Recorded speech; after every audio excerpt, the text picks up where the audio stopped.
I was asked as part of the training thing to put a plan together for Lotus, for the training side of things. And that's when I decided the Sepang circuit, because I thought... Sepang, yeah? Yeah, Sepang, yeah. Cebu we put to a company. It's owned by Sepang at that time. I'm sure it still is. He's Matty essentially bought it for the country with taxpayers' money. So Basically. So I went there and then I said to him, could we open up a training centre at Sepang? Yeah. Because it's Lotus Motor Car Company. They've got a Formula One history. This is called Sepang F1. It was such a weird time. I remember I was 9 when it was year 2000, and I remember that slow evolution into us being like an F1 hotspot of sorts. Yeah. I don't know whether you felt it. Oh, I did, yeah. You're right. Sure. You felt that whole presence of, oh shit, Malaysia's up and coming. And if I'm not mistaken, I think year 2000 is more or less the year KLCC was made. If I'm not 1997 or year 2000, it's around the same time frame of Tun M.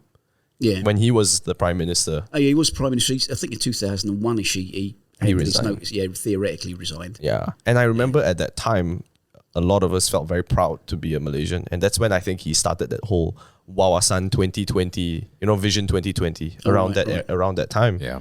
And I remember, because my mom does events, she also planned a few Sepang related jobs. Oh, really? Yeah. So I do recall that phase in my life where motorsport was the hot topic and F1 was a thing, right? And no, they paid a lot of money to Bernie Ecclestone to get the F1. I mean, it was called Sepang F1. Yeah. And Bernie Ecclestone isn't the kind of guy who gives you things for free. So I'm sure he said it's $1 billion if you want to put it on, and if you want to call it, F1.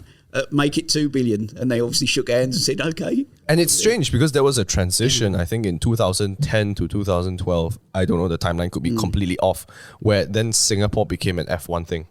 Did they really? Yeah. The whole the CBD of Singapore was transformed to retrofit F1.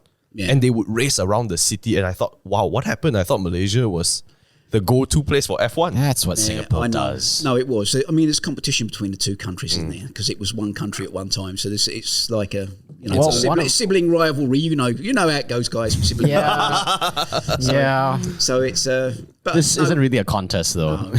I would have to say, in retrospect, I mean, I'd still be interested to see them utilise that as a university of sorts, because you've got the Lotus is still here, albeit under a Geely now, and then you've got DRB Highcom, blah blah blah. When I wanted to go, because I carried on trying to get it to happen without Lotus, because Lotus weren't interested, or the management weren't interested, and I couldn't get them to come with me.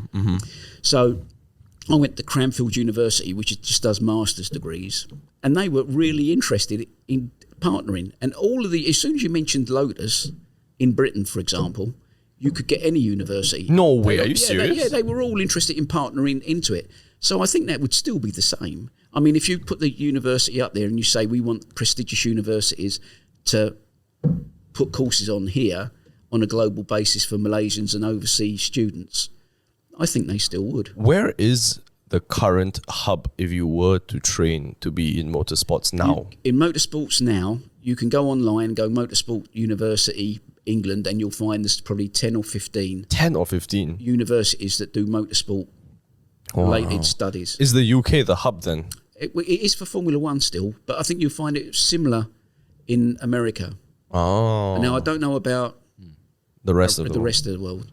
But you do, I mean, it was starting then, but now it's now common. It wasn't 20 odd years ago. I have a friend who's on Sepang, and all he says that you can do in Sepang is go fishing, which is a shame because now you don't even do racing in Sepang. At the time, I went along to see the CEOs of the of Sepang, and I couldn't really get them to give me any costs. And then I talked to Mahathir's son, who was also running it at the time. Was it Mukris or? Yeah, Moksani. Oh, Moksan, okay.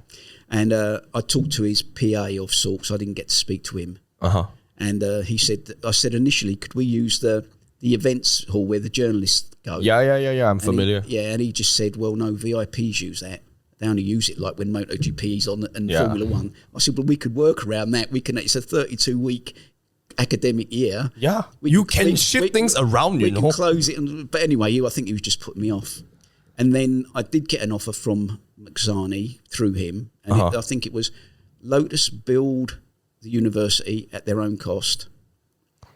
They leased the land for 20 years, and then the land and the building go back to Sepang. And I thought, that's not going to... I didn't even go to Lotus with that. They ain't going to agree to that in a million years. So that was then. That's when Sepang was F1, and I suppose it was a premium thing. Now I'm guessing if it's no F1, and I don't even know what Sepang is for. Well, I think you can go along. It'll be for Matt Rempits instead of doing your Matt Rempit on the streets. You go to Sepang, give them 20. That is such a or whatever, shame. and they let them run around on your car.